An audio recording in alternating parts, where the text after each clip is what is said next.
김진의 돌직구쇼에 오신 여러분 반갑습니다. 김진입니다. 저는 오늘도 저희 돌직구쇼 오픈 스튜디오 앞에 나왔습니다. 한동훈 법무부 장관이 대구를 찾았는데 사진을 찍어달라는 요청이 쇄도해서 사진 찍는 데만 3시간이 걸려서 결국 기차 놓쳤다, 이런 보도도 나왔습니다. 이번 총선에 사실상 출마를 기정사실화 했다라는 분석이 지배적입니다. 그 가운데 역할론이 주목받고 있는데 잠시 후에 이야기 나눠보겠습니다. 저는 비가 오나 눈이 오나 매일 아침 이곳에서 여러분을 기다리겠습니다. 김진의 돌직구쇼 지금 라이브로 시작합니다. 잠깐만요.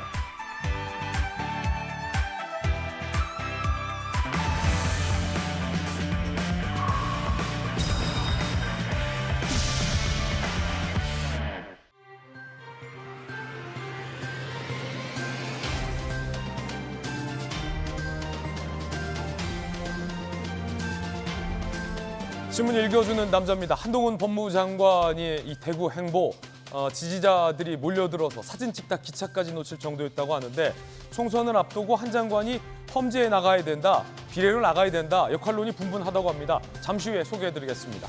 오늘 조간신문 4가지 키워드 준비되어 있습니다. 하나씩 보시죠. 먼저 첫 번째 키워드부터 공개하겠습니다. 첫 번째 키워드는 바로 이겁니다. 먹통. 동아일보가 오늘 3면에 쓰고 있는데요. 함께 보시죠. 정부 소프트웨어, 하드웨어 어디가 문제인지 확인이 안 됐다. 원인 조사 중인 가운데 원인도 모르는데 시스템은 복구됐다라고 밝히고 있습니다. 총체적 부실이라는 지적이 나오고 있습니다. 잠시 후에 이야기 나눠보겠습니다. 디지털 플랫폼 정부, 명색이 디지털 플랫폼 정부인데 이거 어찌 된 일인 건지 잠시 후에 이야기 들어보죠. 이어서 두 번째 키워드입니다. 두 번째 키워드는 이겁니다. 창당, 한겨레 신문 5면 기사 함께 보시죠. 이준석 신당 창당 첫 행동, 다음 달 제3지대 합종연행 분수령이다. 이준석 신당 쟁걸음 모양새입니다. 지지자 연락망을 구축했다라며 이준석 전 대표가 3만 명을 넘겼다라고 주장하고 있는 상황인데요. 안 그래도 제3지대에 금태섭 전 의원 등이 나와 있는데, 글쎄요, 국민의힘에서는 회의적인 전망도 나오고 있어서 이준석 신당의 운명은 어떻게 될지 잠시 후에 전문가들의 의견 들어보겠습니다. 이어서 다음 키워드입니다. 세 번째 키워드. 세 번째 키워드는 현 주소. 한국일보 5면 기사입니다. 내로남불, 공포, 독재, 청년들이 말하는 민주당의 현 주소. 한국일보가 키워드를 꼽았습니다. 원칙과 상식에서 청년 간담회 첫 행보를 열었습니다. 원칙과 상징은 비명계 4명 의원들의 모임이죠. 청년들이 날선 민주당을 향한 비판의 발언들을 쏟아냈습니다. 민주주의 상실, 공정 가치 실종 등등을 꼽았습니다. 잠시 후에 이야기 나눠보겠습니다. 그 가운데 민주당이 청년의 마음을 잡겠다며 일부 공개한 이 현수막 문구 등이 논란이 되고 있습니다. 청년 등을 조롱 내지 비하했다라는 논란 속에 지도부가 이거 우리가 쓴 거 아니다라고 부인하고 나섰는데, 잠시 후에 그 논란도 다뤄보죠. 이어서 네 번째 키워드입니다. 네 번째 키워드는 오늘의 시사인데요. 청년들과 상관이 있는, 관련이 있는 겁니다. 롤드컵. 롤드컵. 아실 분들은 많이 아실 텐데요. 광화문 15,000명 응원전이 열렸습니다. 영화관 44개가 무려 매진됐습니다. 이 롤드컵 인기가 이 정도일 줄은 몰랐습니다. 온라인 전투 게임이죠. 리그 오브 레전드, 줄여서 롤이라고 하는데 각국의 강팀들이 모여서 그해 최강팀을 가리는 대회입니다. 거의 월드컵 인기 방불케 한다라고 해서 롤드컵이라는 이름이 붙었습니다. 이 정도 인기일 줄 몰랐습니다. 결승전 생중계에 영화관 44개가 게임 보려고 매진됐을 정도라고 하니까 말입니다. 지금까지 신문 읽어준 남자였습니다.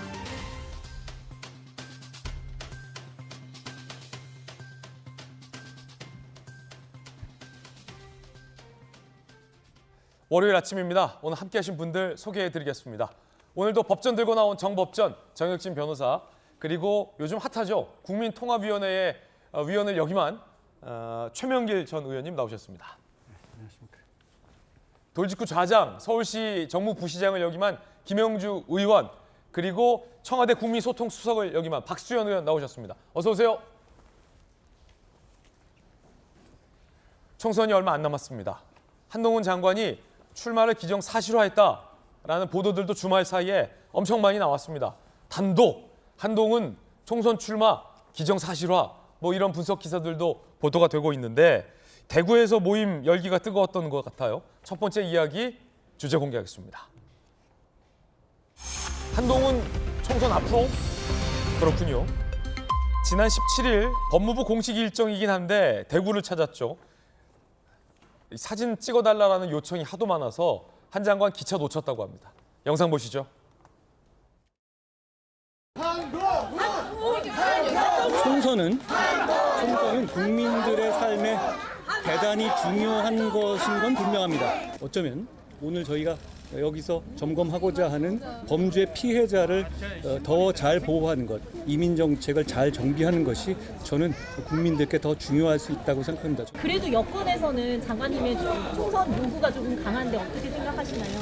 뭐 의견은 많을 수 있습니다. 저는 평소에 대구 시민들을 대단히 깊이 존경해 왔습니다. 네, 감사합니다. 그 이유는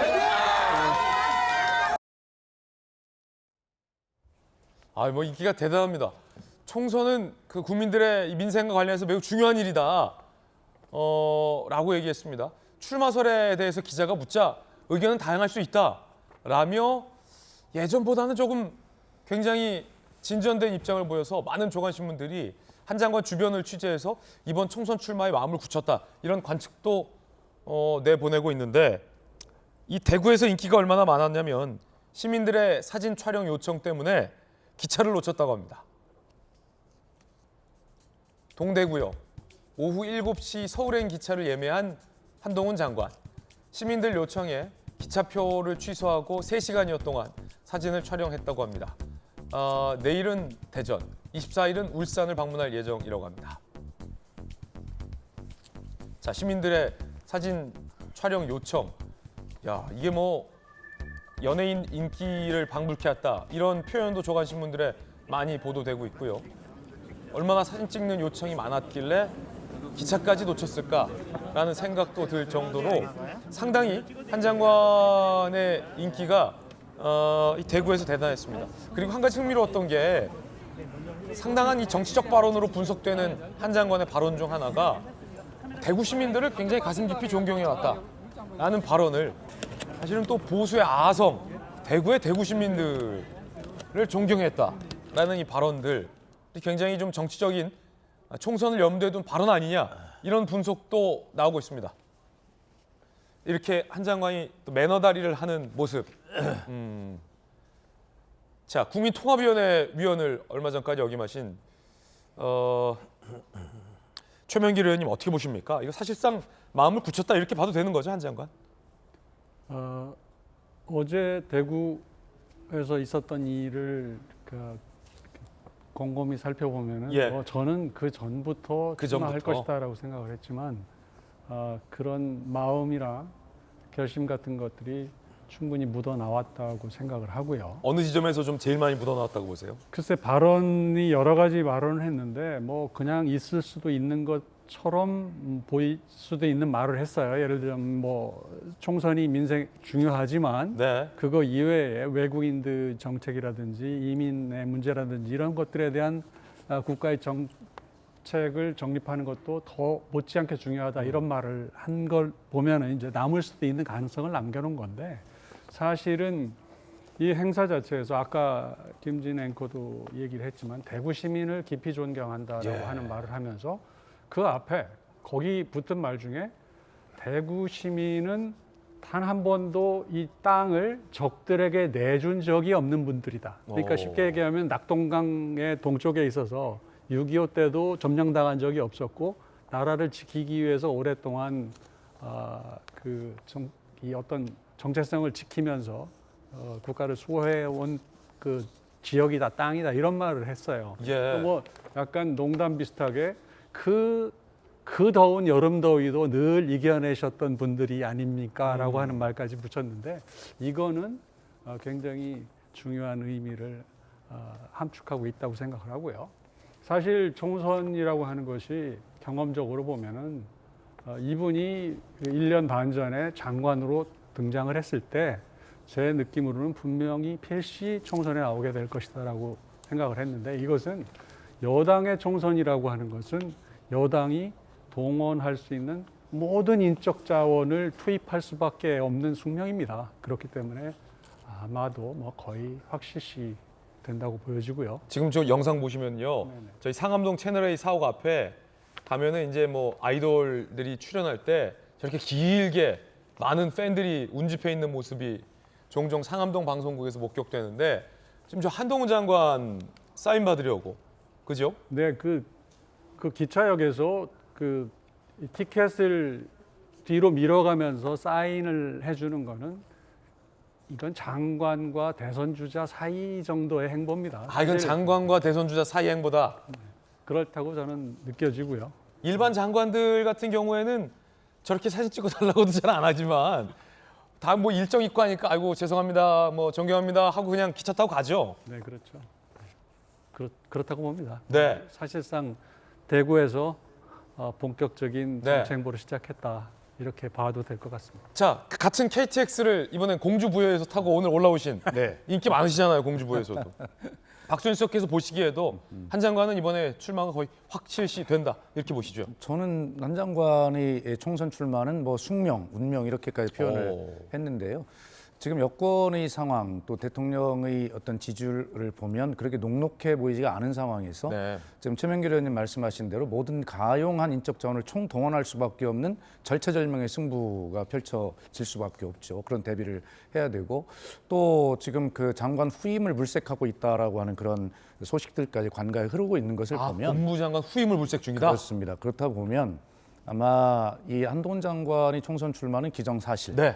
이렇게 될 것이고요. 지금 그 최명길 의원님 잘 설명을 해주셨습니다만 저 발언 하나하나가 사실은 굉장히 준비된 발언이라는 느낌을 많이 갖습니다. 대구의 정체성을 이야기하면서 깊이 존경해 왔다거나 심지어는 6.25 때도 한치 땅도 뺏기지 않은 그런 과정, 그다음에 산업화에서의 역할 이런 과정을 쭉 설명을 하는 것을 보면 물론 장관으로서 본인의 역할이라고 하는 한 줄 멘트는 남기긴 했지만 전체적으로 이 지역에 대한 준비를 하고 왔다 이렇게 볼 수밖에 없고요. 저는 말씀드립니다만 기왕에 한동훈 장관이 정치를 할 수밖에 없는 운명이라면 빨리 정치에 등판을 해서 매운맛도 봐야 되고 서러운 맛도 봐야 되고 그렇게 해서 그런 걸 이기고 성장할 수 있는가 아니면 또 그런 것들을 통해서 국민의 민심이라고 하는 것, 국민의 삶이 얼마나 정말 힘들고 팍팍한 것인가 하는 것을 종합적으로 잘 깨닫는 그러한 과정을 거쳐야 비로소 정치인으로 잘 성장할 수 있는 것이다. 뭐 그것은 나중 일이니까 맡겨놓고요. 지금 현재 제가 드리는 말씀은 현재 국민의힘이라고 하는 여권의 총선에서의 현재 여러 가지 상황들을 보면 녹록지 않기 때문에 반드시 누구라도 발탁을 해서 징발을 해서 네. 투입할 수밖에 없는 그런 것이고 그것은 또 한동훈 장관 입장에서도 본인의 어떤 정치적인 어떤 어떤 욕망이라고 표현하는 그렇겠지만 어쨌든 그런 어떤 대해서도 또 잘 맞아 떨어져서 이런 것들이 또 이게 저 물 들어올 때 노저라고 저렇게 사람들 줄 서고 인기 있을 때 정치 해봤습니다. 저렇게 인기 많으면 정치 안 하는 것도 좀 이상하다. 저는 저 KTX를 예. 타고 용산역에 가면 저렇게 되게 부러운 일이죠. 근데 간혹 일주일에 저 한두 명 이렇게 사인해달라는 사람이 있긴 한데 아이, 박사님도 부러운 인기 일입니다. 많으시죠. 부러운 일입니다. 예. 저렇게 인기가 많으면 정치 안 나가면 좀 이상하다. 1948년 네. 그 2인 초대 법무장관 이후 그 69번째 장관인데 네. 이렇게 인지도가 높고 69번째 이렇게 사람들이 많이 알아보는 네. 법무장관이 없었습니다. 그렇군요. 사실 66대 조국 장관하고 네. 69대 한동훈 장관 둘이 굉장히 유명한 법무장관인 거죠. 그렇군요. 그러니까 이쯤 되면은 조국 장관도 지금 당 만들어서 출마한다고 하지 않습니까? 그러니까 사람들이 다 알아보는 인물은 총선이 되면 가만히 있을 수가 없는 그런 숙명이다. 숙명 같은 게 있습니다. 예. 자, 그러면 총선에 벌써부터 역할론이 부상되고 있는데 혹자는 한 장관이 그 비례대표 한 중반쯤 딱 바꾸서 뒤에 배수진을 딱 치고 전국을 돌아야지라고 하는 분석도 있고요. 또 혹자는 무슨 소리야. 서울에서 힘든 지역 많은데 지역구에 딱 출마해서 서울 선거의 민심을 이끌어야지라고 얘기하는 분도 있습니다. 실제 저한테 이렇게 말한 그 어투까지 제가 지금 따라해봤어요. 갑론을박인데 함께 보시죠. 본인은 지금 명확하게 말을 안 하고 있는 상황에서 김칫국들 많이 마시고 있습니다. 자, 먼저 비례대표 출마설 비례대표 안 장관은 비례를 나가야 된다. 옛날로 따지면은 뭐 전국구 국회의원인데 전국 선거에 간판 역할을 맡겨야 된다. 그래서 선대위원장격으로 다 돌려야 돼.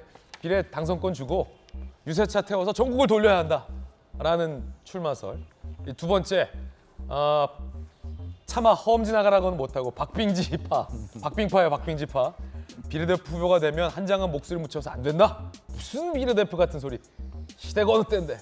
서울의 박빙 지역 험지 나가서 서울 선거를 한 장관이 다 진두지휘하고 이끌고 가는 나를 따르라 하는 이런 모습을 보여줘야 된다. 둘 다 다 근거는 있는 발언들인데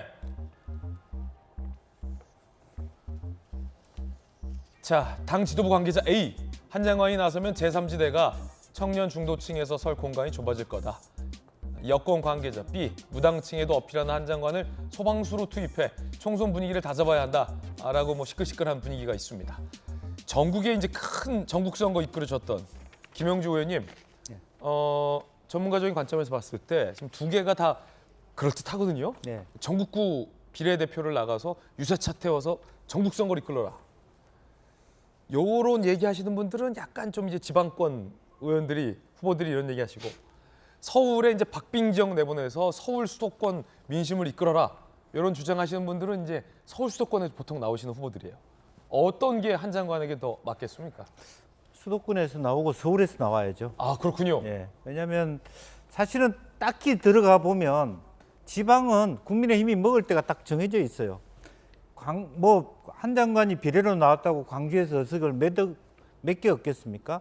오히려 서울 종로 같은 데를 박아서 이겨내면서 수도권 전체 판을 흔드는 게 움직이더라도 그것이 한동훈 장관이 나왔다고 해서 지역구 도는 것보다는 어느 지역을 타겟팅을 해놓고 더군다나 가장 민주당에서 강한 후보하고 지역이 어딘지 모르지만 붙여놓고 그것을 가지고 최대한 말하자면 국민의힘 지지층, 중도층을 견인해 오면 수도권에서 그래도 반타작 한다 그러면 지난번에 비해서 50석이 넘는 꼴이에요. 그렇다고 인천 계양을 이재명 대표 지역구에 내보낼 수는 없지 않습니까? 그거는 아니죠. 예. 그거는 아니고 그래서 냉정하게 얘기해서 솔직히 경기도도 아니고 서울이어야 된다. 서울이어야 된다. 예. 종로 같은데. 네.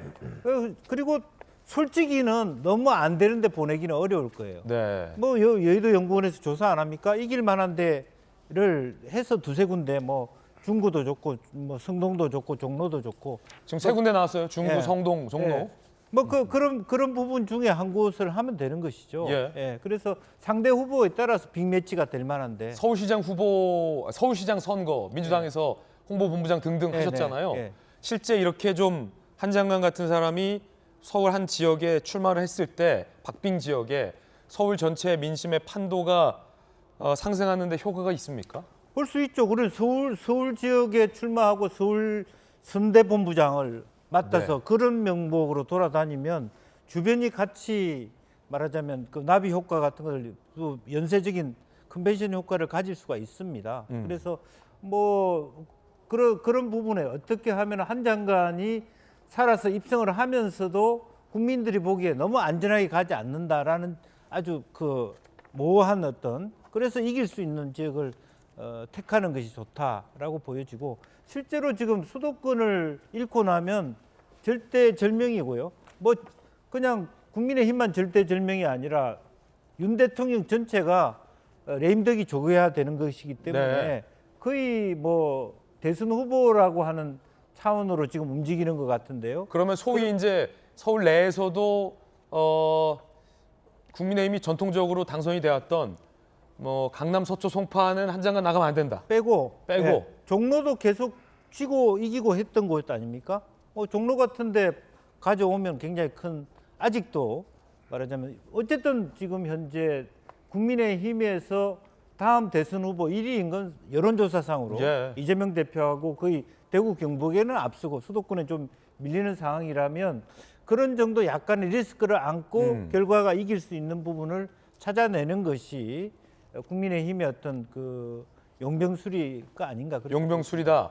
민주당에서 논평을 냈는데요. 한 장관이 총선 출마 들뜬 속내를 숨기지 못하는 것 같다라고 비꼬았습니다. 들어보시죠.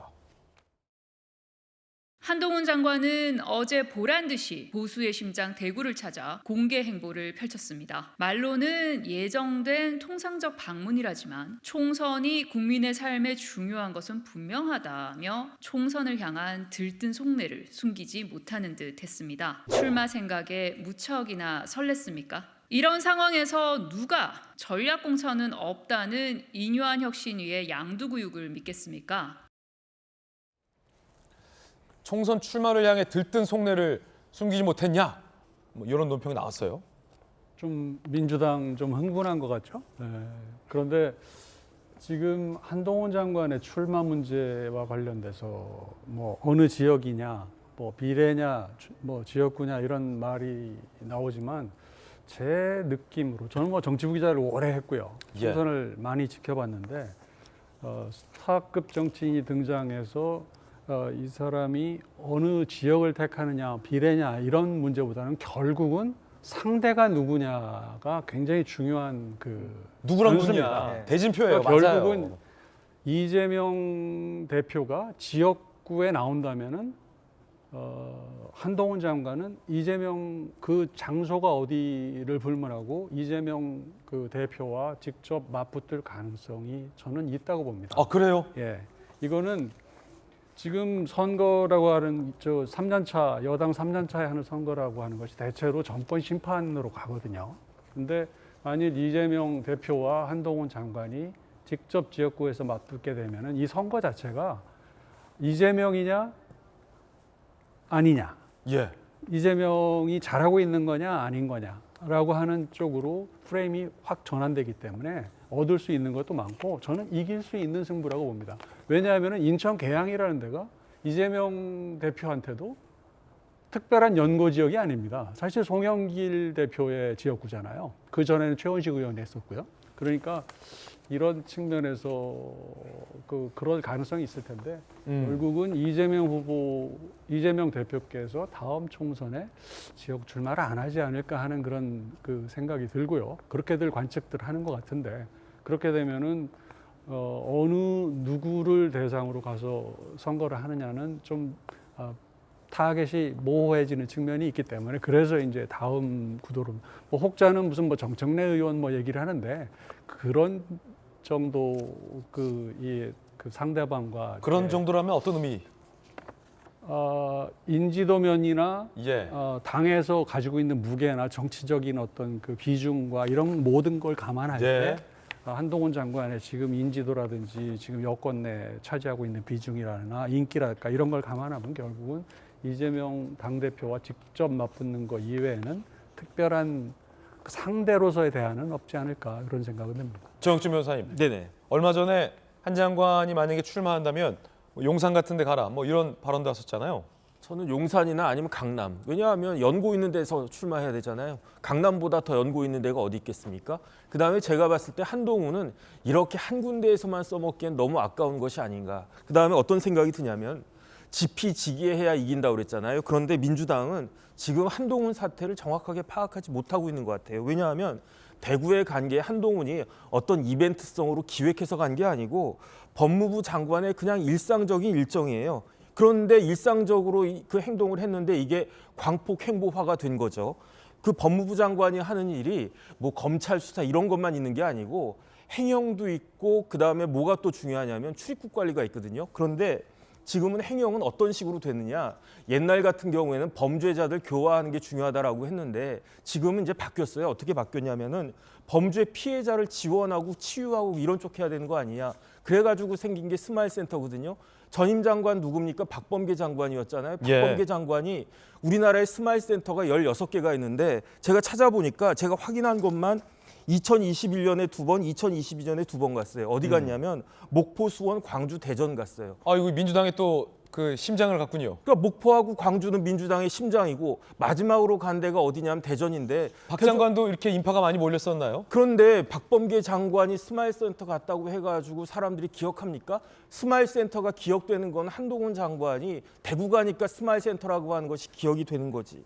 BTS가 밥 먹어도 난리 나고요. 이명훈이 축구장 가도 난리가 나는 거 아니겠습니까? 뭘 해도 좋은 거예요. 저는 한동훈 신드롬이 똑같은 거다라고 생각을 했는데 왜 그런가?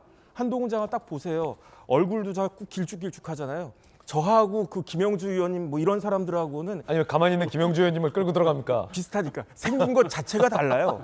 그런데 그것만 있느냐? 저는 어떤 생각이 드냐면 한동훈은 꼰대 부장한테 할 말 딱딱하는 신입사원 이미지예요. 예. 지금 보십시오. 저 여태까지 무슨 일 당했습니까? 김의겸, 최강욱, 뭐 심지어 고민정 같은 국회의원들이 나름 국회의원이라고 한동훈 장관, 법무장관 불러다가 온갖 말도 안 되는 이야기 하지 않았습니까? 그런데 한동훈 장관이 거기에 대해서 정확한 말로 딱딱딱 이야기를 하니까 말문이 막혀버렸잖아요. 그러니까 이런 것들이 진짜로 지금 을질 당하고 있는 아주 그냥 꼰대 같은 부장 밑에서 을질 당하고 있는 신입사원들 젊은이들한테는 아주 통쾌한 거죠. 그러니까 이런 신드롬이 생겼는데 이걸 뭐 한동훈이 아주 뭐 들떴다 이렇게 판단하는 것 자체가 민주당의 지금 정세 판단 좀 문제가 있는 거 아닌가 싶습니다. 예, 그런가 하면 한 장관이 이 검사 탄핵과 관련해서 이런 얘기를 했습니다. 들어보시죠. 탄핵에 대해서 민주당 자체 내에서 말 좀 맞춰야 될 것 같습니다. 내부 교통 정리를 먼저 하셔야 될 것 같습니다. 어디서는 한다고 했다가 10분 뒤에 안 한다고 했다가 왔다 갔다 하잖아요. 국민들이 이정화 검사를 아십니까? 탄핵이 국민들이 이름도 모르는 검사를 겁주기 위한 도구여야 되겠습니까? 내부 교통 정리부터 하라라고 이 민주당의 이제 검사 탄핵 시도에 대해서 쓴소리를 날린 겁니다. 그도 그럴 것이 사실은 김영주 의원님 네. 뭐 2명 탄핵한다고 했다가 또 4명 탄핵한다고 했다가 검찰총장 탄핵한다고 했다가 총장 탄핵 안 한다고 했다가 한 장관 탄핵할 거라고 했다가 한 장관 탄핵 안 한다고 했다가 그 교통 정리가 좀 안 되는 측면도 있기는 해요. 한 장관이 얘기하는 바대로. 안 되는 측면이 있기는 한데 제가 한 장관한테 부탁드리기는 저 정도의 말은 안 하는 게 좋다. 네. 저 정도의 말은 저는 오지랖이라고 봐요. 그러니까 자기 의견을 질문하는데 답을 하는 건 맞지만 뭐 저 말에 있어서 그런 말은 맞죠. 한 장관 말은 맞아요. 그러니까 저 표현을 자기가 당신 빨리 결투를 하려면 누가 나하고 붙을 것이냐 정해 뭐 이런 식의 얘기를 자꾸 건드는 얘기를 꺼내거든요. 민주당한테. 이제 그런 부분들이 과연 이제 좀 많이 나가는 거 아니냐 그런 생각을 들고요. 또 실제적으로 보면 아까 뭐 우리 정혁진 변호사는 그냥 일상적인 행위다 하지만 어느 장관이 그 지역 간다고 해서 그 지역 전체에 대한 평가를 하고 뭐 대구가 어떻다 이렇게 얘기하는 부분은 정치적 영역으로 가 있다라고 하는 부분이고 또 더 하나 민주당이 저런 코멘트를 할 이유가 있나요? 설렌다 안 설렌다? 들뜬다 이런 네, 그걸 얘기할 필요 없어. 계속 그 한 장관에게 주목도를 더 높여서 더 높여가지고 메모드급으로 만들어서 총선에 나오게 하는 그래서 그로 인해서 민주당이 지는 효과를 받는 부메랑이 되는 그런 전략도 없는 코멘트를 서로 간에 하고 있다. 저는 그렇게 보여집니다. 거. 박선수 형님. 그 이제 한 장관이 좀 명심해야 될 것 그리고 국민의힘이 한 장관 카드를 쓸 때 고려해야 될 부분이 저는 있다고 생각하는데요. 우선 전체적으로 보면 자 어쨌든 각자 보수 진보에서 차기 대권 후보로 뭐 1위씩 기록하고 있는 이재명 대표와 한동훈 장관을 이제 비교를 해보면 대체로 이제 한 장관이 이재명 대표를 앞서는 곳은 대구 경북 한 군데뿐입니다. 다시 말해서 지역적인 확장성이 아직은 현재로서는 총선에 전국적으로 그렇게 유용하게 활용하기에는 아주 굉장히 밀리는 다른 지역에는 이런 것이고요. 두 번째 또 이 무당층과 중도층으로 확장을 가야 되는데 그 측면에서를 양자를 비교해 보면 한동훈 장관이 무당층과 그 중도층의 지지는 아주 현저하게 낮아요. 그래서 그쪽의 확장성이 현재로서는 굉장히 낮은데 그런 고민 단순히 그냥 뭐 저런데 붕 떠가지고 뭐 간판으로 얼굴로 선거를 치른다라고 하는 것도 뭐 있을 수 있습니다만 그러나 상징성이니까요. 그러나 어쨌든 그렇게 자세하게 여러 가지를 분석을 해보면 한 장관이 갖는 한계, 현재로서의 한계는 너무나 명확한 상황이거든요. 그래서 이런 고급 정보를 제가 국민의힘에 제공을 해야 되는 건지 모르겠습니다만 한 장관도 지금 현재 있는 뭐 들떴다고 들뜬 것 같다고 논평한 민주당도 좀 그렇긴 합니다만 그러나 본인도 기왕의 정치를 하려면 차분하게 자신의 어떤 한계가 어떤 것인지라고 하는 것들을 좀 잘 들여다보면서 가는 것이 좋겠다라는 생각이 듭니다. 예, 앞서 여러분께서 이제 여러 여론조사를 언급해 주셨는데요. 관련 여론조사들은 저희가 방송 후에 홈페이지에 고지를 해놓겠습니다. 한 장관이 그것도 대구에서 이렇게나 인기가 많았다. 이 모습을 누가 가장 신경 쓸까요? 이분이 아닐까요? 주제 공개하겠습니다. 얘들아 안녕 고생이 많다 라고 국민의힘에게 얘기를 했던 이준석 전 대표가 글쎄요 대구 기반 신당을 만들 수도 있다 이런 얘기를 하지만 정작 대구 분들의 반응은 잘 모르겠습니다. 그 가운데 한 장관을 쓱 견제하는 멘트도 나왔습니다. 들어보시죠.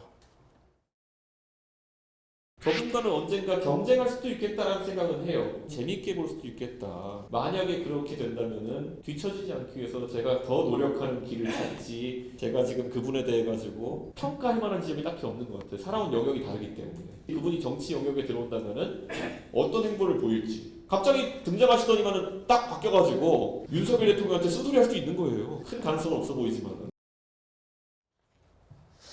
이준석 전 대표가 굉장히 이 미묘한 기술로서 발언을 했습니다. 한 장관은 그분이라고 존대하지만 윤 대통령에게 쓸소리할 가능성은 없다라고 평가절하했고 한 장관과 언젠가 경쟁할 수 있다 이런 분석도 했는데 정혁진 변호사님, 네네.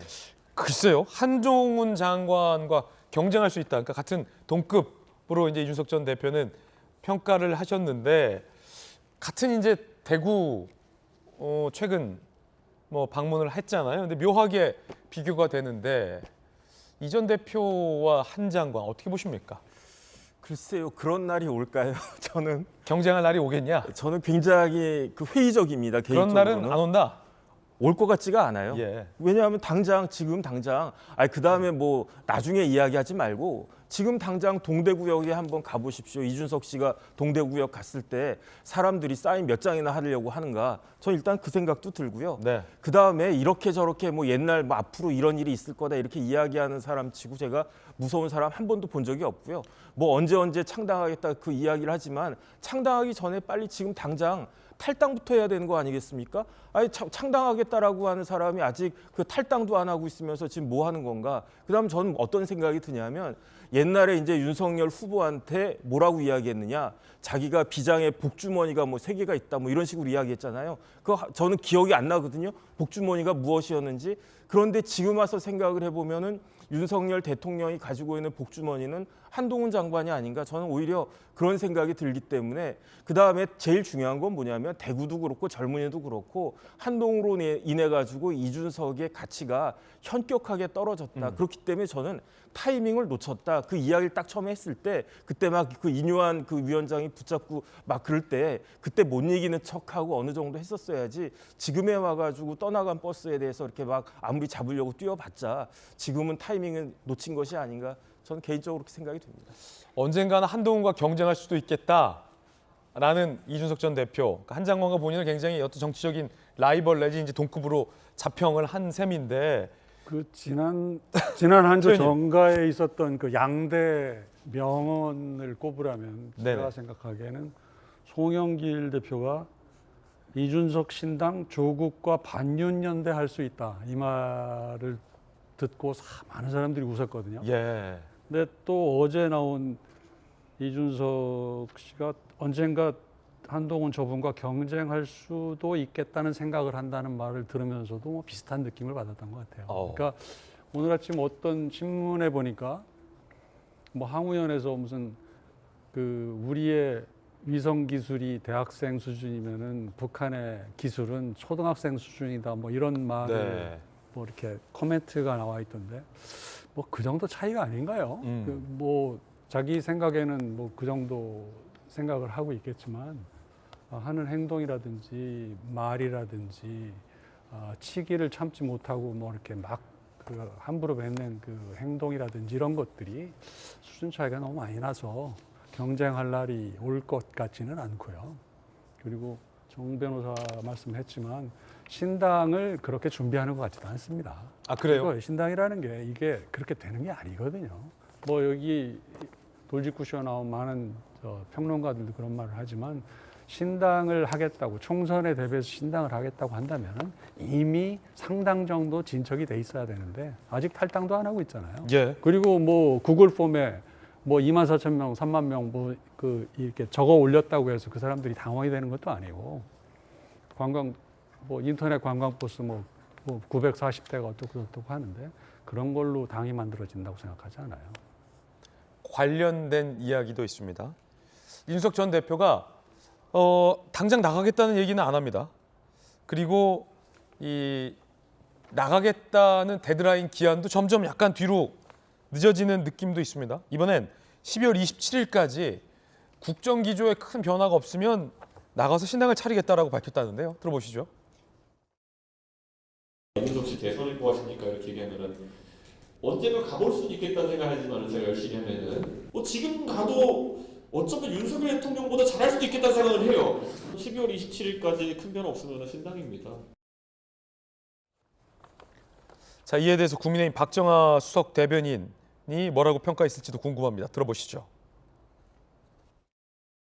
신당 관련해서 이준석 전 대표의 움직임이 좀 오랫동안 계속돼 왔던 거기 때문에 특별히 이번 건에 대해서도 의미를 두지는 않고 지켜보고 있습니다. 어쨌든 총선을 앞두고 당이 그래도 가급적 전열을 정비하고 화합하고 하는데 당 구성원으로서 계속되는 이준석 전 대표의 언행이 꼭 좋아 보이지는 않아 보입니다.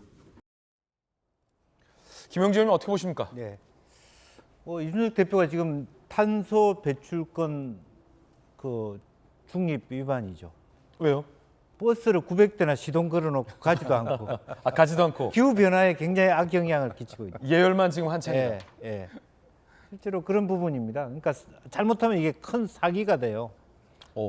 어디 간다 해놓고 태워놓고 그냥 저 기사가 안 나타나네요 이렇게 도망갈 수 있는 그런 부분입니다. 사실은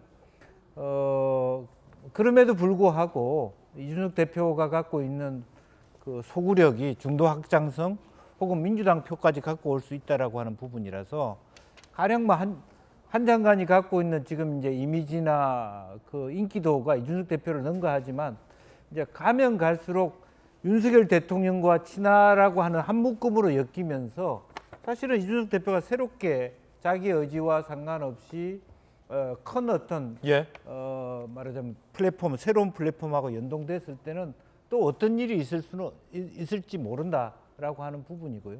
따라서 지금 현재로 보면 3만 명이라고 하는 의미는 뭡니까? 신당 창당의 요건은 돼 있다라는 거거든요. 5개 지역에 1000명씩 하니까 3만 명 중에 5개 지역에 1000명 넘는 지역으로 그냥 그 사이버상으로도 정당을 만들면 한 정당당 2천만 원씩 하면 1억 정도 만들 수 있는 파괴력은 있다. 이제 그런 것을 보여준다고 봐요. 보여주기다. 아까 말씀하신 대로 저분들이 다 당원들이 된들 결과적으로 국민들이 바라는 것은 대선 후보나 당선 가능성에 있는 인물들이 몇이나 있냐의 문제이거든요. 이제 그런 면에서 사실은 충분 조건에 훨씬 모자라는 부분이 될 것이다. 따라서 아직까지도 내가 이렇게 다른 데 갈 수 있는데 당에서 나에게 어떤 조건을 주려냐. 실제로 선대위원장이나 상임선대위원장이나 혹은 나에게 일정한 공천권을 달라. 나는 공천 대상자가 되려고 이 당에 있는 게 아니고 공천권을 휘두르기 위해서 이 당에 있다. 그런 얘기를 아직도 하고 있다. 그렇게 봐야 될 거예요. 그게 이 대표의 진짜 속내다. 네. 왜냐하면은 한 3만 5천 명이 온라인으로 본인의 이제 신상을 수집하는데 동의를 해냈다라는 건데 쉽게 말하면 그것이 곧 글쎄요 이준석 전 대표 창당에 동의한다 혹은 내가 창당의 발기인으로서 참여하겠다라는 의사 표현과는 거리가 멀고 또 당원이 될 가능성도 아직은 갈 길이 멀기 때문에 글쎄 진짜 온라인 버스에 해당할 수 있을지에 대해서는 논란이 많습니다. 국정 기조 변화를 요구했어요. 쉽게 말해서 윤 대통령이 나의 창당을 막고자 한다면 지금 당장 국정을 운영하는 기조를 변화하라. 그렇지 않으면 내가 나가겠다라는 건데 이게 요구 조건이 좀 너무 큰 거 아닙니까, 박수영님? 아니 우리 이준석 전 대표의 결기가 아주 부러운데 지금 내가 당장 해도 윤 대통령보다는 잘할 수 있겠다. 이렇게 얘기하지 않습니까? 결과적으로 지금 신당 창당의 성공 여부는 우리 주명길 의원님 아까 말씀하셨지만 그동안 제3당 성공의 역사가 있지를 않아요, 거의. 왜 그러냐? 물론 무당층이 있고 기존 정당에 반발하는 그런 어떤 국민들의 어떤 그 당시의 어떤 목소리들을 모아서 뭘 얼마 정도 모일 수는 있겠어요.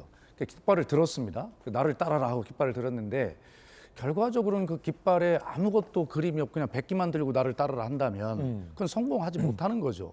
지금까지 대한민국의 3정당들이 저는 그 깃발은 들었는데 그 깃발에 국민들이 바라는 그런 어떤 그 그림, 상징이 전혀 채워지지 않은 깃발을 들었기 때문에 저는 성공하지 못했다, 오래가지 못했다 이렇게 보거든요. 이준석 신당의 이 성공의 여부는 두 가지에 달려 있습니다. 하나는 국민의힘과 민주당의 혁신의 성공 여부가 있는 것이고요. 그 성공에서 두 개 다 어떤 국민들에게 다 100% 만족하지는 않지만 어느 정도 그래 이 정도면 국민의힘과 민주당 혁신했어 라고 한다면 신당의 입장이 그만큼 적어질 것이고요. 두 번째는 지금 말씀드린 대로 신당을 만드는데 신당의 깃발 안에 어떤 그림을 가지고 국민들께 호소할 거냐. 지금 현재 이준석 대표가 신당을 만들어서 무엇을 한다고 하는 이야기를 아무것도 들어본 적이 없지 않습니까? 그렇기 때문에 그 두 가지에 따라서 성공 여부가 분명히 달려 있다. 그러나 참 쉽지 않은 길이다. 뭐 그런 최명길 의원님 말씀에 좀 동의합니다. 네. 그러니까 단순 계산을 해봐도 말입니다. 우리나라 유권자 숫자를 뭐 4천만이라고 대략 잡고 70% 투표를 한다면 이렇게 한 3천만 투표를 한다고 쳐요. 그러면은 3%를 하려면 100만 명이 지지를 받아야 되거든요. 그런데 실제 지금 뭐 3만 명이 했다고 이 사람 다 당원이라고 칩시다. 다 찍는다고 쳐봐요. 100만 명을 달성해서 비례대표 한 석을 할 수 있습니까? 저는 그게 계산 안 나온다고 봅니다. 그리고 100만 명 하더라도 비례 한 석도 안 나온다. 이런 얘기 정말 좀 네. 너무 직접적으로 하고 싶지도 않지만 실제 간략히 보면은 이재명 지지자와 지금 이준석 지지자는 상당히 겹칩니다. 이준석 전 대표가 지금 한다는 게 반윤이잖아요. 예. 반윤에 관한 가장 강력한 지지 그룹은 이재명을 따르는 그룹과 조국을 따르는 그룹입니다. 민주당과 조국신당으로 가는 표를 어떻게 이준석 대표가 잡아다가 반윤표로 엮어가지고 100만 표를 만듭니까? 저는 가능한 일이 아니라고 생각해요. 그래서 사실 항의할 만큼 했고 하니까 이제 이 정도면 나의 의사는 다 밝혔다. 이제 조용히 기다리다가 어느 정도 당에서도 이 사람을 잡기 위해서 어느 정도의 예우는 할 걸로 예상이 되기 때문에 때를 기다려서 국민의힘에 남아서 뭐 나름 역할을 찾아나가는 게 길이 아니겠느냐 하는 게 저의 오랜 정치부 기자로서의 경험으로 볼 때 드리고 싶은 조언입니다. 예. 그런가 하면 이 민주당 철험의 의원 중 민영배 의원의 이 북 콘서트가 있었는데 이 자리에서 철험의 의원들이 대거 등단을 해서 윤 대통령을 탄핵해야 한다라는 얘기가 나왔습니다. 그 가운데 최강욱 전 의원 같은 경우는 윤석열 일가에 피해를 주는 가해자가 되고 싶다. 라며 윤 대통령 탄핵을 두루두루 다 언급했어요. 김용민, 민영배, 최강욱 윤 대통령 탄핵 발의를 해야 된다. 최근 뭐 검사 탄핵하겠다, 뭐 이동관 방통위원장 탄핵하겠다. 그런데 결국 최종 목표는 김용민, 민영배, 최강욱 전 의원이 얘기하는 것처럼 윤 대통령 탄핵 발의까지 있는 것 같습니다. 정혁진 변호사님. 네네. 윤 대통령 탄핵. 글쎄 뭐 다른 걸 다 떠나가지고요. 최광욱 같이 범죄를 저지른 사람이 저런 식으로 대놓고 나와가지고 할 이야기는 전혀 아니다. 저는 그런 생각이 되고요. 예. 어떻게 하다가 우리나라가 저런 범죄자들이 저 앞에 나와가지고 저런 말도 안 되는 이야기를 할 정도로 관대한 사회가 됐나? 저는 이 도를 갖다 오히려 넘었다는 그런 생각이 들고요. 탄핵은 약으로 치면 그 약이잖아요. 그런데 그러니까 함부로 쓸 약이 아니란 말이에요. 그런데 예컨대 제가 감기 걸렸다고 해서 병원에 갔는데 의사가 저한테 몰핀 주는 거예요. 몸살 났다고 해가지고 제가 병원에 갔는데 저한테 아편을 주는 거예요. 그게 제대로 된 의사이겠습니까? 이거는 실력이 없는 의사니까 모르겠다 그냥 센 약 주고 말지 그냥 그 뭐 감기 걸려도 센 약, 뭐 해도 센 약. 그러다가 사람 망치는 거 아니겠습니까? 제가 봤을 때 저런 식으로 탄핵을 남발하는 것은 이미 이제 민주당은 탄핵이라고 하는 그러한 마약에 중독된 정당이고요. 그다음에 자꾸 이렇게 이야기하면 대한민국 자체를 망칠 수 있는 그러한 정당이 되는 것이 아닌가 저는 그런 생각이 들고요. 더 이상 저런 사람들은 민주당 역사와 전통에 빛나는 그 민주당에서 어떻게 저런 국회의원들이 저렇게 떼거지로 있는지 저는 아직도 이해가 안 되고 내년 총선에서는 좀 자정하는 그런 것들이 필요하겠다라고 저는 진짜로 진심으로 생각을 합니다. 정 변호사님, 이 저 떼거지라는 표현보다는 네. 떼, 집단. 떼 정도로. 떼거지는 약간 거지가 붙으니까. 여러 명이 예, 여러 명 이렇게 운집해 있다는 표현으로 정화를 좀 드리겠습니다. 어쨌든 최강욱 의원 같은 경우에는 범죄 사실이 최종적으로 인정이 됐기 때문에 범죄자다라고 특정을 했는데 누가 누구를 탄핵한다는 거냐라는 강한 비판의 말씀이셨습니다. 박수현 의원님, 사실은 저 민주당 내에서도 일각, 철험의 강경파 의원들 일부가 계속 이제 저렇게 탄핵 얘기를 좀 하는 것 같아요. 급기야 윤 대통령 탄핵 얘기도 나왔고 최강욱 전 의원 같은 경우는 아예 뭐 윤석열 일가에 피해를 주는 내 가해자가 되고 싶다. 이런 발언까지 했는데 어떻게 보십니까? 또 민주당의 선배로서. 뭐 심정적으로야 윤석열 대통령에 대한 뭐 탄핵하고 싶은 마음 때로는 뭐 들 수 있죠.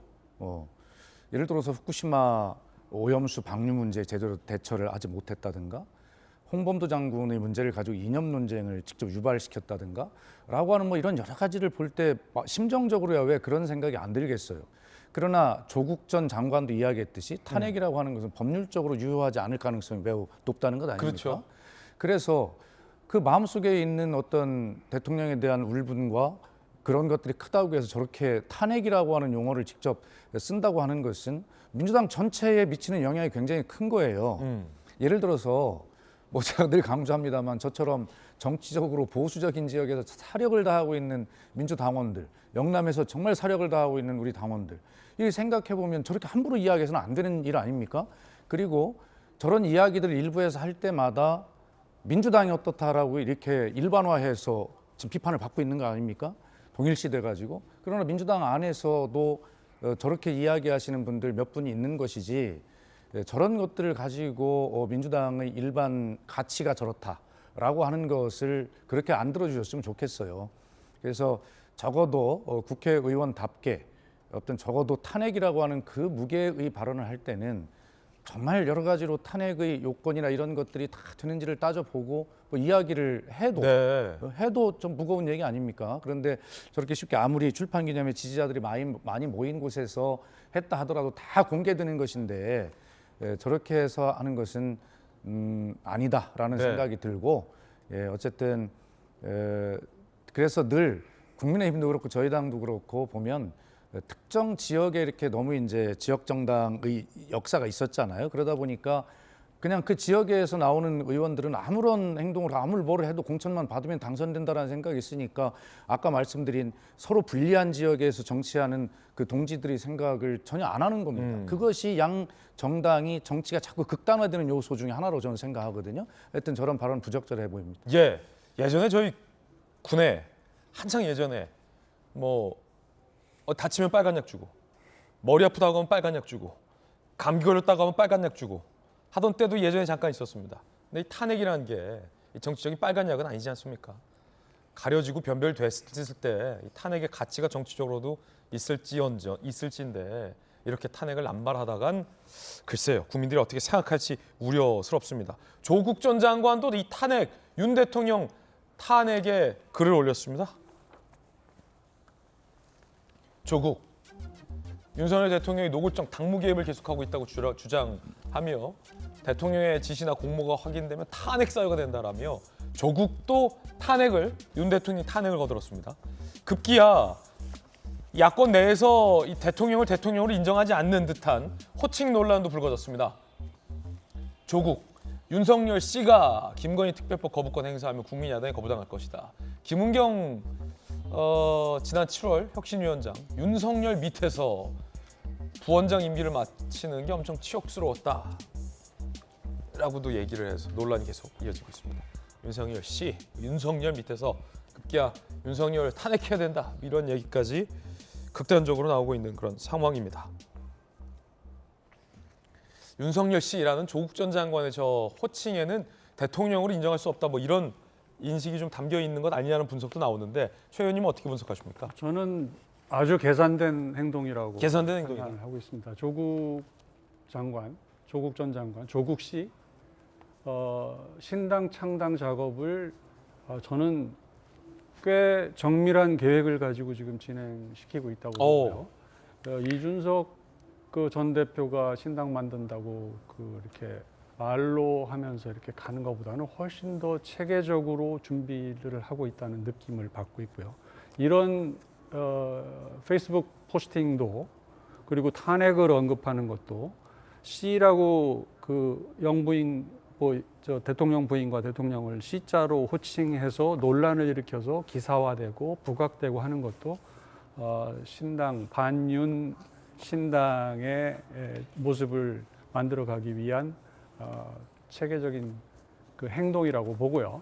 사실 이게 뭐 박수현 대변인께서 동의하실지 모르겠지만 저는 조국 신당이라기보다는 친문 신당이라고 생각합니다. 그리고 친문 신당이 꽤 체계적으로 준비되고 있다라고 하는 거에 반증이어서 어찌 보면은 이런 뭐 좀 저급한 행동에 대해서 이런 방송에서 다뤄주고 하는 것 자체가 조금 깨름칙한 측면은 있지만 깨름칙하다. 예, 깨름칙한 측면은 있지만 그래도 이건 충분히 계산된 정치 행동이기 때문에 뭐 그런 거를 해석을 그렇게 그 값을 제대로 매겨가면서 언급하는 건 뭐 괜찮다고 생각합니다. 예, 다양한 이야기 전해드렸습니다. 총선이 다가왔다라는 생각이 다시 한번 듭니다.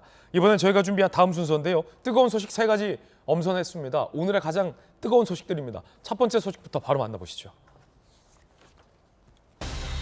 민주당이 공개한 이 청년을 겨냥한 20, 30, 2030 청년을 겨냥한 총선용 현수막 문구가 매우 논란이 되고 있습니다.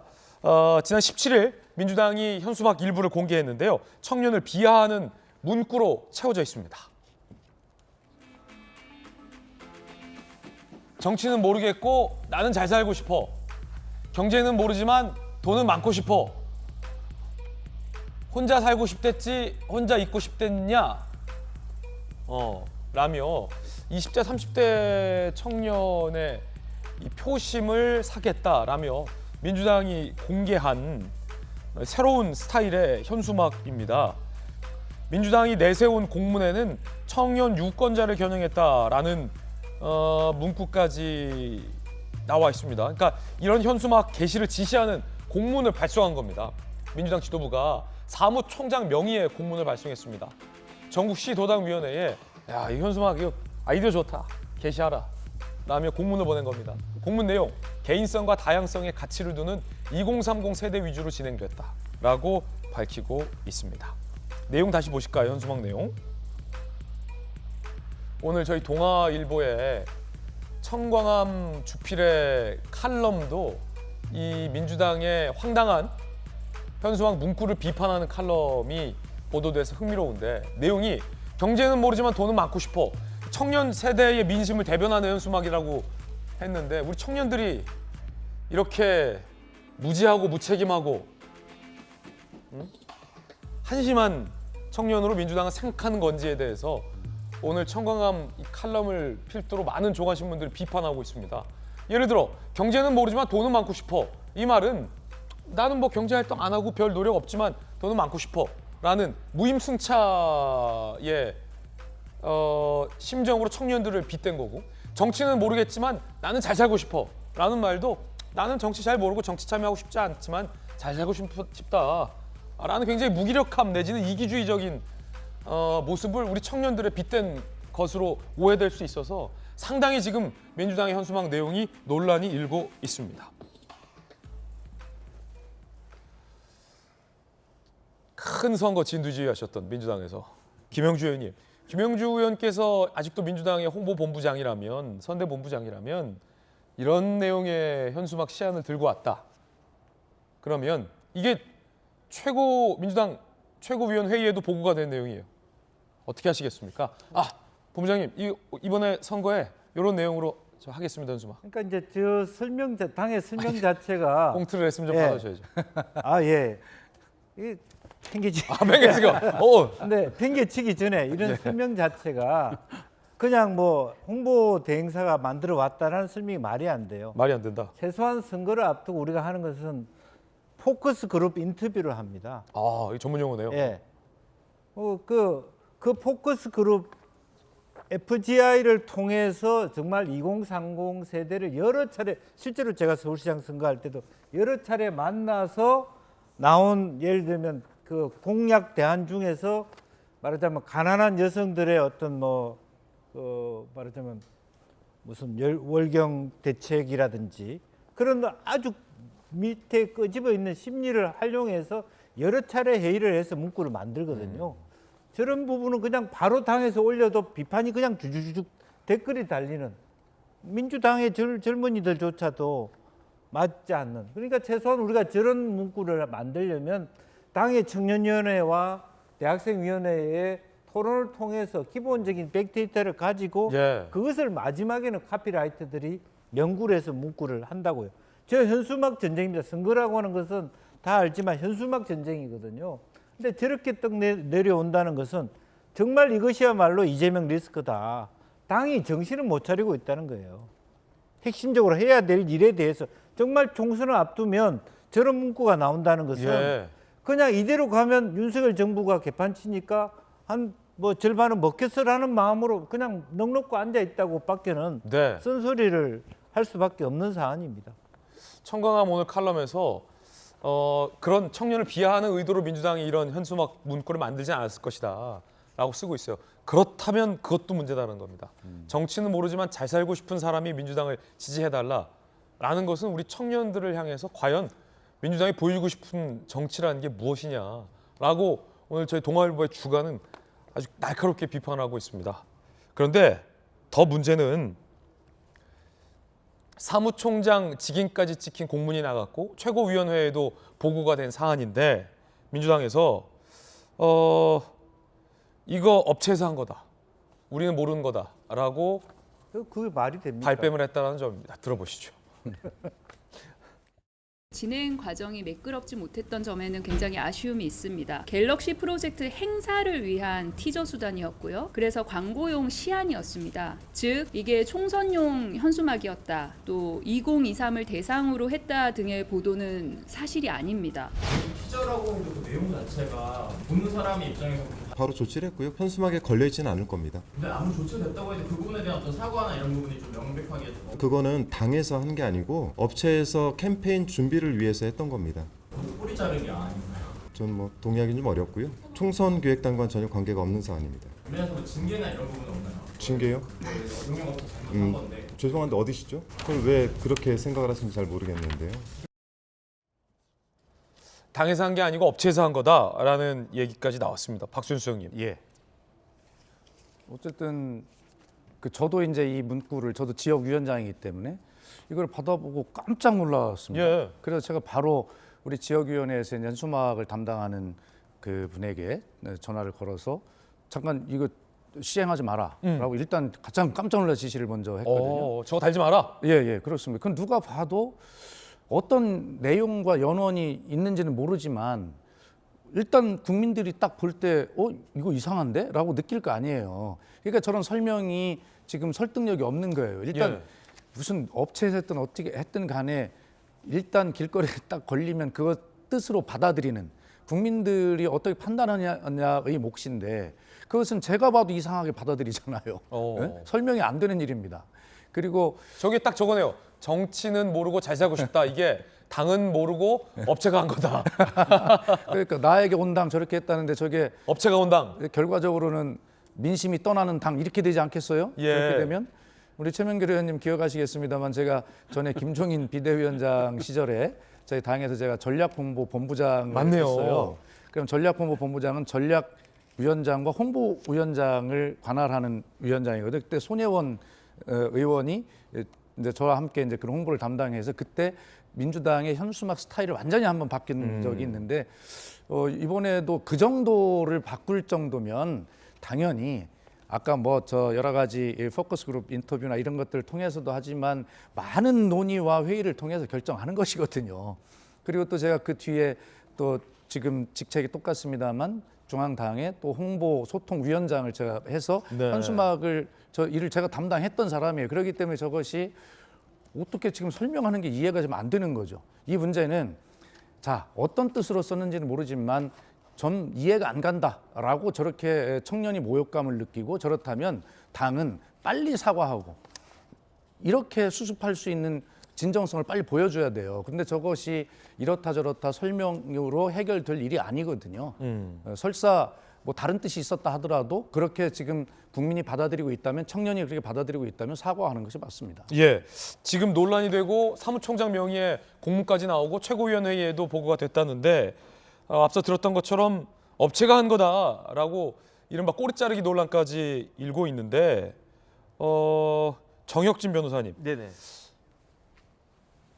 아까 이제 농담 삼아서 이제 박수현 수석님 말씀하시는 문구 중에 정치는 모르겠고 나는 잘 살고 싶어라는 건데, 이 지금 민주당의 아까 해명이 당은 모르겠고 업체가 한 거다라는 거로 묘하게 대비돼서, 그 사과는요, 자신 있는 사람만 하는 거예요. 자신 없으면 사과도 못 해요. 제가 봤을 때 지금 민주당은 어떻게 보면 참 뭐가 나사가 하나 빠진 것이 아닌가, 전 그런 생각이 드는데, 저 내용들을 종합해 보니까 전 어떻게 생각이 되냐면, 잘 산다는 것을 단순히 돈이 많다라고 하는 것으로 등치하는 것이 아닌가. 그러니까 지금 청년들을 아무런 우리 사회에 대한 책임도 부담하지 않으면서 돈만 많으면 되는, 돈만 추구하는 그러한 젊은이들로 격화시킨 것이 아닌가. 제가 봤을 때는요, 저희 586 같은 그러한 사람들보다 정말로 20대, 30대가 훨씬 더 스마트하고 훨씬 더 우리 사회에 대한 책임감도 강하고 그렇습니다. 그런데 민주당이 어떤 정당입니까?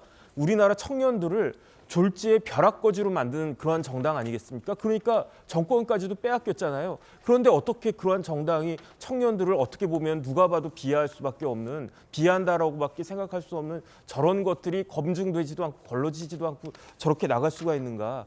저는 어떤 생각이 드냐면, 지난번 강서구청장 선거에서 알량하게 대승한 걸로 인해 가지고 민주당이 전반적으로 나사가 하나씩 빠져 있는 것이 아닌가. 저는 그런 생각들이 여러 가지 지금 일련의 그러한 그 민주당의 뭐 당직자나 조직 자체의 그런 행위를 통해서 드러나고 있는 것이 아닌가, 그런 생각이 들어가지고요.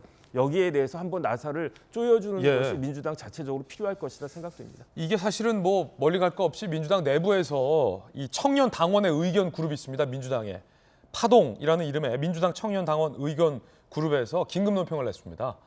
감없는 민주당, 청년 세대가 바보냐, 근래 민주당의 메시지 가운데 최악이며 저질이다라는 내부의 비판 목소리가 나왔고, 청년은 돈만 많으면 장땡인 무지성한 세대이며 정치도 모르는 멍청한 세대로 민주당이 이 문구를 쓰려느냐라며 민주당 내에 있는 청년들이 비판하고 있습니다. 그런데 정작 민주당에서는 우리가 한 게 아니라 업체가 한 거다라고 꼬리 자르기식 해명을 해서 논란이 일고 있습니다. 민주당 내부의 반발 목소리는 이어지고 있습니다. 일단 김두관 의원, 청년 비하가 아닌 청년 능멸 수준이다라는 비판 목소리 나왔고, 비명계 모임이 원칙과 상식에서도 당 역사상 최악의 연구물이다. 민주당 당원 게시판에서 당에 실망했다, 탈당하겠다, 이런 정당이 민심 잡을 것 같지 않다라는 얘기가 나오고 있는데요. 만약에 진짜 이게 업체가 한 거라면 업체에 실망했다, 다음 업체 안 쓰겠다, 이런 업체가 하면 안 되겠다라는 반응들이 나와야 상식적이겠죠. 결정적으로 이 현수막 문구는 최고위에 보고됐다라는 보도가 나왔습니다. 당 관계자의 조선일보 보도에 따르면 저 문구가 보고 다 됐는데 서로 책임 떠넘기고 있는 상황이다. 또 다른 당 관계자 B, 동아일보 보도에 따르면 관리 감수는 당에서 해야지, 꼬리 자르기에 거짓 해명이다라는 얘기도 민주당 내부에서 나오고 있습니다. 김영주 의원님, 다시 한번 여쭙겠지만 업체가 한 거라는데요? 아니 그게 말이 안 되는 게, 업체가 뭘 합니까? 요즘에는 디지털로 시안이 가면 업체는 프린트 해줄 것밖에 없어요. 예, 어떤 업체인지 한번 좀. 시안이 안 나오는, 시안을 당에서 안 주는데 어떤 업체가 자기 마음대로 만들어서, 그렇다면 당을 왜 합니까? 업체가 당을 하지. 현수막이라고 하는 것은 그 정책의 핵심이에요. 사실 총선이라고 하는 것도 마찬가지고, 선거도 현수막 전쟁 아닙니까? 선거 비용 중에 현수막 비용이 얼마나 많이 들어. 그걸 니네들이 알아서 저 동대문구는 이쪽 현수막 집에다가 문구까지, 그런 정당이 어디 있습니까? 업체에 문구까지 맡기는 정당이 어딨냐. 듣고 보니 그러네요. 아니 업체는 문구가 안 주면 빨리 문구 주세요, 그렇게 해요 당에다가. 그게 업체다? 그렇잖아요. 우리가 업체 문구 만듭니까? 그러면 우리한테 홍보 기획비 주셔야죠. 뭐 말이 됩니까? 아니 저도 지역에서 현수막 하나를 걸 때, 그 바쁜 일정 중에 차 안에서 현수막 하나를 걸 때도 제가 직접 막 문구 하나, 쉼표 하나까지 신경을 써서 그러네. 듣고 보니 그렇게 하거든요. 현수막 업체가 문구를 써주진 않죠. 그러니까 그래서 그 말이 안 되는 소리고요. 그 다음에 이제 그 중앙당에서 설사 시안이 내려오더라도 저 같은 경우는 제 지역에 맞도록 중앙당의 시안을 가지고 수정을 해서 제 나름대로 안을 만들어서 쓰거든요. 그만큼 저게 민감하다는 얘기거든요. 그런데 저렇게 더구나 현수막의 스타일을 지금 완전히 바꾸는 거 아닙니까? 기존 스타일에서 얼마나 많은 검토를 했겠어요. 중앙당에서.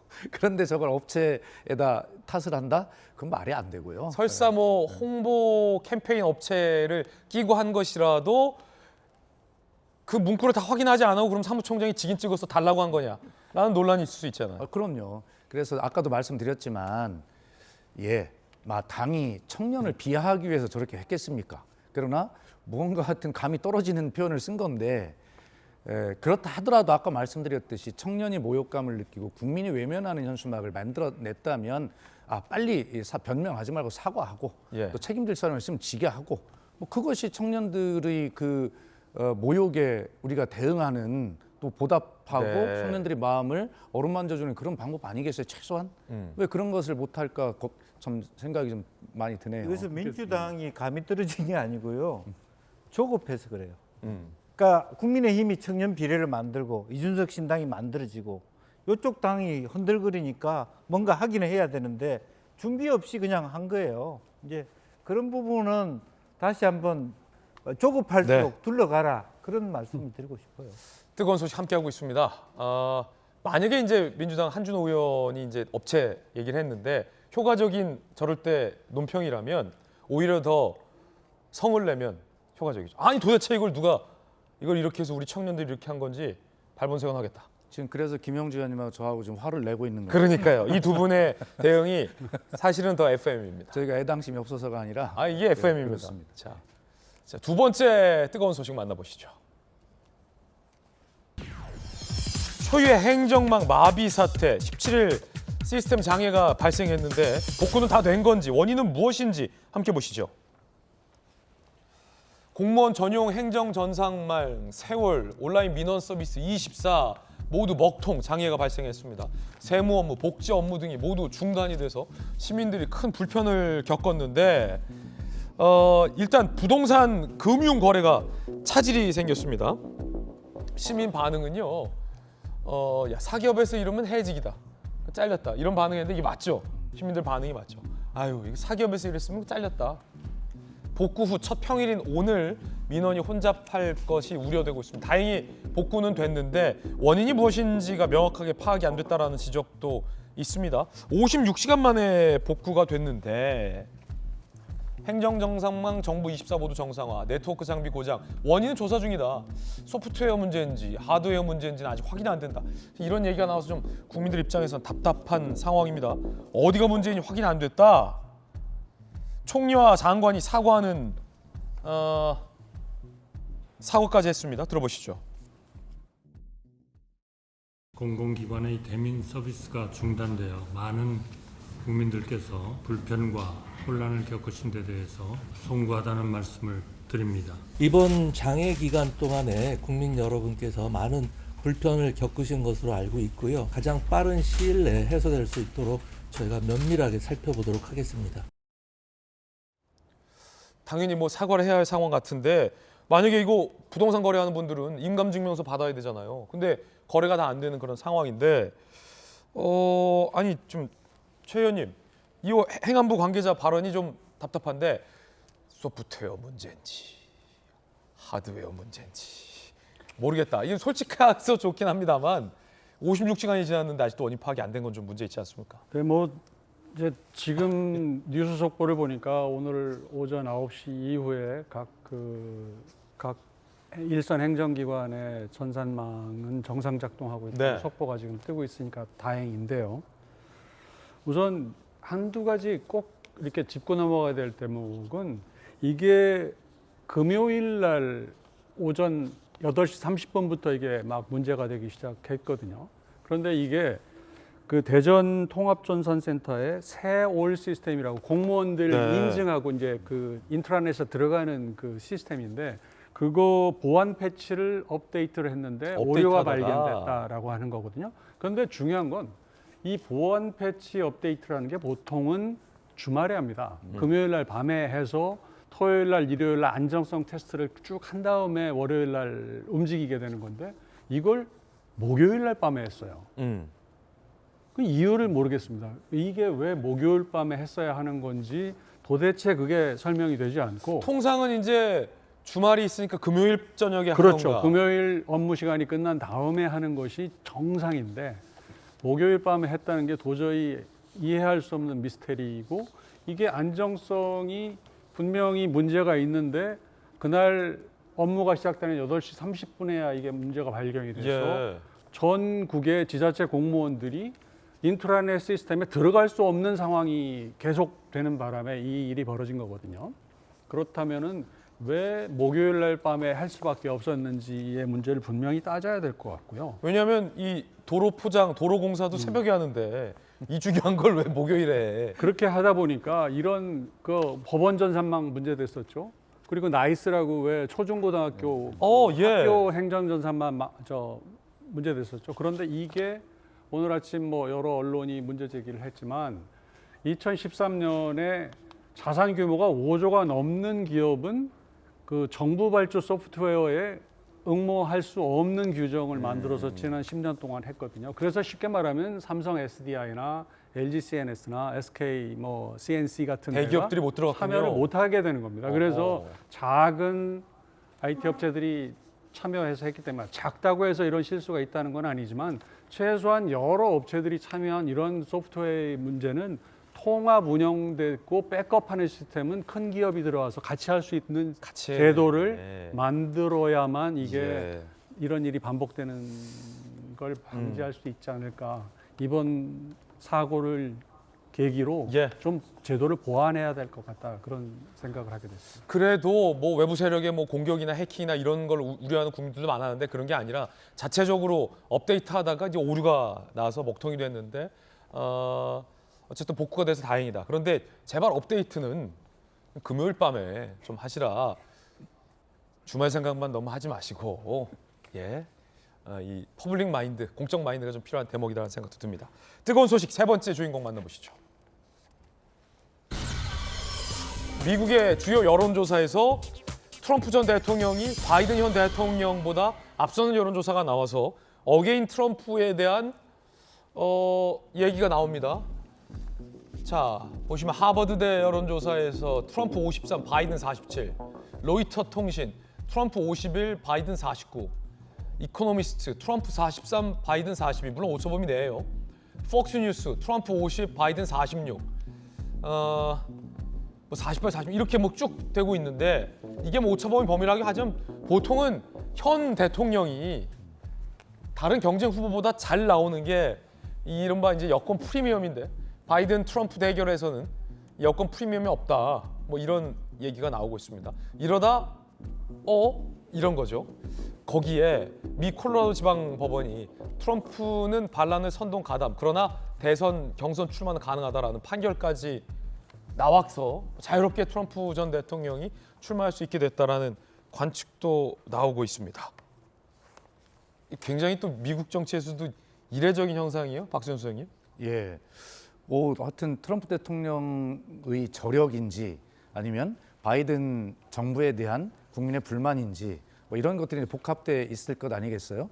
사실은 트럼프 대통령이 이제 문재인 정부의 대변인을 할 때 트럼프 대통령과의 뭐 정상회담이나 정상 통화나 여러 가지를 경험을 해봤을 때 보면 어떤 때는 정말 좀 뭐 특이한 대통령이시다라는 느낌을 저는 개인적으로 가졌었거든요. 장관에 있었을 때도 개인적 느낌입니다.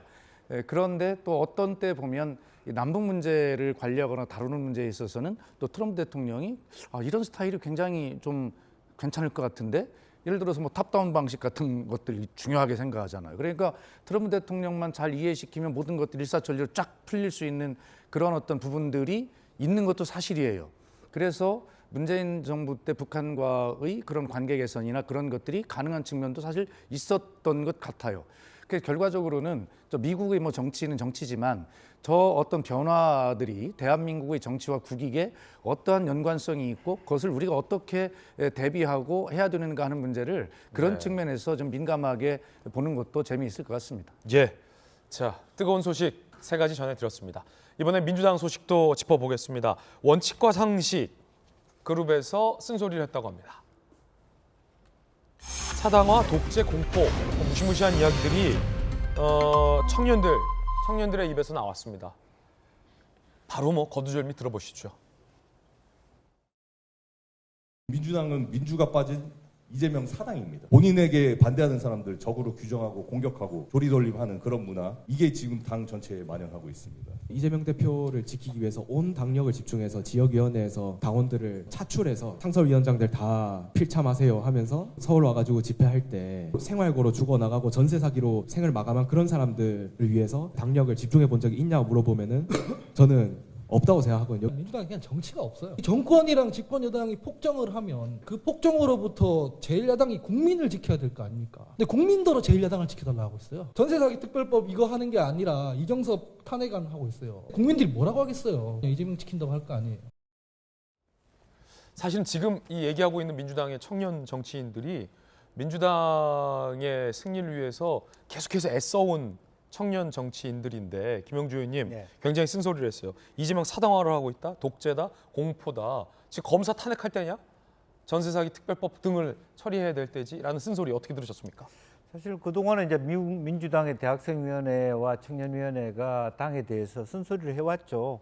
또 양성 대학생위원장도 다양성이 필요하다, 민주당 내에 민주주의가 필요하다 얘기를 했는데 이 부분에 대해서도 사실은 뭐 개딸들이 굉장히 그런 그 문제 제기를 하고 강하게 하니까 사실은 민주당의 청년과 대학생위원회가 의기소침해 있어요. 예. 이제 그런 부분에 대해서 우리 당의 원칙과 상식에서 청년과 대학생위원들의 어떤 이야기를 들어보는 그런 계기를 마련했다. 이것을 통해서 당내 민주주의를 확보하고 다양성을 확보하려는 계기로 삼는다고 볼 수 있고, 이번에 현수막 논란도 전 마찬가지입니다. 대학생위원회에서 안을 내고 청년위원회에서 안을 내는 것을 가지고 전문가들이 조금 그야말로 진지한 토론 끝에 슬로건을 만들었더라면 이와 같은 뭐 무책임한 당의 문제가 발생되지 않았을 거라고 보여지고, 이런 것이 당내의 비명계가 만든 어떤 그 기획이 아니라 민주당 전체의 최고위원회나 당 대표실이 만들어야 될 기획이 아닌가 그렇게 보여집니다. 예, 그런가 하면 이 원칙과 상식이라는 비명계 그룹에서 인요한 혁신위와 우리가 경쟁하겠다라고 밝혔는데 정작 친명계가 강하게 반발하고 있습니다. 원칙과 상식, 민주당의 혁신 브랜드가 없다. 저쪽은 인요한 혁신위가 있지 않느냐. 우리가 민주당의 인요한 혁신위와 경쟁을 하겠다라고 밝혔어요. 그러자 민영배 의원, 경선에서 밀릴 것 같으니까 공천 투쟁하고 있다라고 비판을 했습니다. 김민석 의원, 당이 싫으면 나가라 라는 굉장히 쓴소리가 나왔습니다. 사실은 이 최 의원님, 이게 아무리 노선이 달라도 같은 당의 적어도 동료 의원 내지는 다 선배 국회의원 선배들이잖아요. 그런데 지금 민영배 의원 발언을 보면 경선에서 밀릴 것 같으니까 트집 잡는다. 이게 사실은 이게 뭐 당의 동료 의원이나 선배 의원한테는 같은 당에 있는 의원으로서는 기존 정치에서는 못하는 말들인데 속에 있는 말 나올까 봐 술자리에서도 조심하는 수준의 말인데 저런 말이 지금 민영배 의원 입에서 나왔다는 건 이 친명계 의원들 강경파들은 저 사람들은 우리 같은 편 아니다라고 생각하는 것 아닌가라는 생각도 들어요. 저는 개인적으로 2016년에 이제 안철수 대표가 민주당을 탈당하고 국민의당을 만드는 과정도 가까이서 봤죠. 네. 또 국민의당에 소속된 상태에서 국민의당이 깨지는 과정도 겪어봤기 때문에 당이 분열할 때 어떤 일들이 벌어지는지는 다양하게 많이 봐서 이 정도는 뭐 늘 이런 현상들은 있는 것인데 깨지기 직전이다 그럼? 네, 저는 오히려 원칙과 상식 이름도 좋고 뭐 상당히 의미 있는 움직임을 시작했다고 보여지는데 원칙과 상식이 실제로 정치 세력화해서 뭔가 새로운 대안을 가지고 밖으로 나가서 뭔가 모색을 할 수 있을까? 이거는 뭐 한계가 있는 것처럼 보여지고요. 오히려 아까 말씀드렸듯이 친문신당이 어떻게 등장하고 어떤 위력을 발휘하게 될 것인지가 오히려 지켜봐야 될 대목이라고 생각합니다. 그런가 하면 네. 조국 전 장관이 상당히 체계적으로 준비하고 있는 걸로 느껴집니다. 네. 그런가 하면 이낙연 전 대표가 이재명 리더십을 정면으로 비판했습니다. 오늘 한겨레신문 인터뷰에서 이낙연 전 대표가 본인의 사법 문제가 당을 옥죄고 도덕적 감수성을 퇴화시켰다. 당내 비전을 위한 노력이 빛을 잃게 됐다라며 사실 이낙연 전 대표가 이재명 대표 비판은 잘 노골적으로 안 해왔는데 이번 한겨레 인터뷰를 통해서 정면으로 강하게 비판했습니다. 정혁진 변호사님, 네네. 본인의 사법 문제가 당을 옥죄고 도덕적 감수성을 퇴화시켰다. 이게 굉장히 강경한 비판인데요. 어떻게 분석하십니까? 이낙연 대표 전 대표 입장에서는 지금 민주당은 민주당이 아니에요. 민주당이 아니고 무슨 당이냐?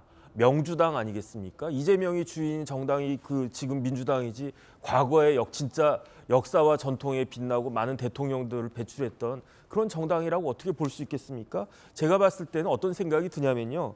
지금 민주당에는 샤이 이재명이 굉장히 많을 것 같아요. 그래서 대놓고는 이재명 대표에 대해서 반대는 못하는데 속으로는 이제 해도 너무한다, 부글부글 끓는다. 그래서 어떻게 보면은 지금 비명 원칙과 상식 그런 모임들이 그런 조직들이 잘 해줬으면 하는 생각이 있을 것 같은데 그런데 현실적으로 그렇게 가능할 것인가? 제 생각에는 이원우 의원이나 이런 분들의 그 모임이 힘을 쓰지 못할 것 같다는 생각이 들고 왜 그러느냐? 거기에 그 중심점이 없잖아요. 구심점이 없잖아요. 그런 의미에서 이낙연 대표가 참다 나래도 나서야 되는 것이 아닌가. 나래도 그래서 민주당을 정상화시켜야 되는 것이 아닌가. 저는 그런 생각을 하고 있지 않은가 하는 조심스러운 추측이 듭니다. 예. 저희들은요. 60초 광고 보고 돌아와서 김진의 더 라방으로 이어가겠습니다. 잠시 후에 뵙죠. 월요일 아침 저희가 준비한 소식 모두 다 전해드렸습니다. 지금부터는 저희 김진의 돌직구쇼 유튜브 계정에서만 시청하실 수 있는 김진의 더 라방 시작합니다. 오늘 김영주 의원님과 정혁진 변호사와 함께 오늘 못다한 이야기 시원하게 토크 이어가겠습니다. 많은 참여 부탁드립니다. 저희들은 내일 아침에 더욱더 풍성한 소식 들고 인사드리겠습니다. 오늘 하루는 분명 어제보다 나을 겁니다. 좋은 하루 되십시오. 고맙습니다.